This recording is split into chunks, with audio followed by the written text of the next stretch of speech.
Look at the calendar on your wall. It is a jagged, broken staircase, 31 days, then 28, then 31 again. We have been conditioned to see this as order. In reality, it is a mechanism for chronological disorientation. Why do we live this way? Because a Roman emperor wanted more glory in his month, Julius Caesar. Then came Augustus, who couldn't let Julius have the longer month. He stole another day from February for his own vanity. We are living in a rhythm dictated by dead tyrants. Their ego has become our cage. Before the Gregorian reach, time was a reflection of the stars. Now, it is a reflection of imperial decrees. The mathematical wrongness is subtle, but its impact on the human psyche is profound. Nature moves in cycles. The Gregorian calendar moves in staccato. It is a biological friction we feel every day. These irregular months make it impossible for the human brain to truly feel the passage of time. We live in a state of chronological disorientation. We are out of sync with the world around us. Detail the knuckle trick. Think about it. Why do we need a mnemonic rhyme just to know what day it is? The absurdity of February.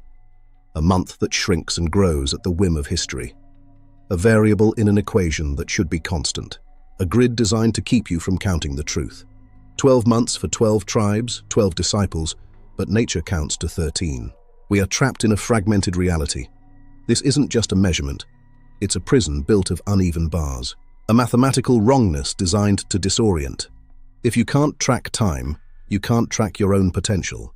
The chaos of the Gregorian system creates complexity, and complexity requires middlemen. It requires banks. A 13-month calendar is simple. Every month starts on a Monday. Every month is 28 days. Every year is the same. Imagine a world where time made sense, where your biology and your calendar were one and the same. But that simplicity is dangerous to those who profit from the fog. Chaos is profitable. Order is not. We are still living under the shadow of the Roman Empire. Their calendar is our invisible prison. Welcome to the first layer of the deception. In the next chapter, we look at the biological betrayal. Your cells haven't forgotten the true rhythm. They are waiting for the moon.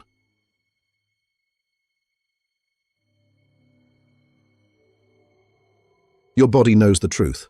The moon orbits the Earth in 28 days. The human cycle is 28 days. Our bodies pulse to this celestial beat. It is a biological truth written in our DNA. 13 times a year. 13. A number they taught you to fear. But why? Because it is the number of life. They called it unlucky so you wouldn't count it. They built a system to hide the rhythm of your own cells. The sidereal month, the moon's true orbit against the stars, is exactly 27.3 days. We have been separated from our natural clock. We are told to follow a machine while our biology screams for the stars. Your cells haven't forgotten. They are synchronized with a pulse that predates every empire and every bank. This isn't just biology, it's a rebellion. In the next part of this investigation, we uncover how this truth was corporatized. The ancients knew. They were never late. They were never out of sync. They lived within the 13th month. The 12-month system is a biological cage. It disrupts your hormonal balance. It disrupts your mental clarity. Imagine a life where you moved with the tides, not against them.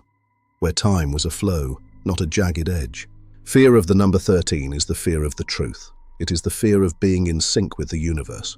We are part of a larger machine, a machine that doesn't care about Roman vanity or corporate profits. It's time to reclaim your rhythm.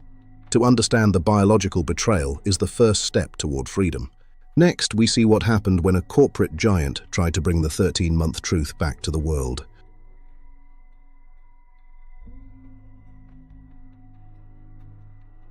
This isn't a theory. In 1928, one of the most powerful men in America, George Eastman, threw the Gregorian calendar away.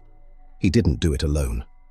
He followed the vision of Moses Cotsworth, a man who saw the Gregorian system as a relic of inefficiency.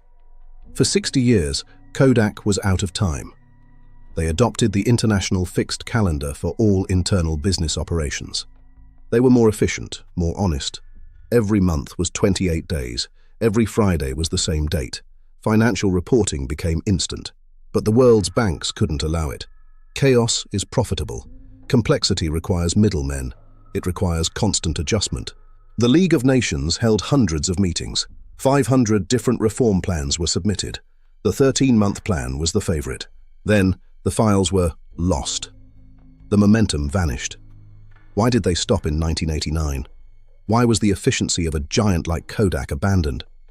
The banking system thrives on the uneven days. The interest calculations, the complex derivatives, they all need the fog of the Gregorian. A fixed calendar is an honest measure, and honesty is the enemy of those who profit from the jagged staircase of modern finance. We are stuck in a cycle of chronological disorientation. We aren't moving forward. We are just spinning in a broken circle. They didn't just take your time. They corporatized it. They made sure you could never truly count your own potential. To find the way out, we must look back to a time before corporations, to a time when man was synchronized with the stars. In our final chapter, we look at the day out of time and the wisdom of the ancients. The truth is waiting in the stone.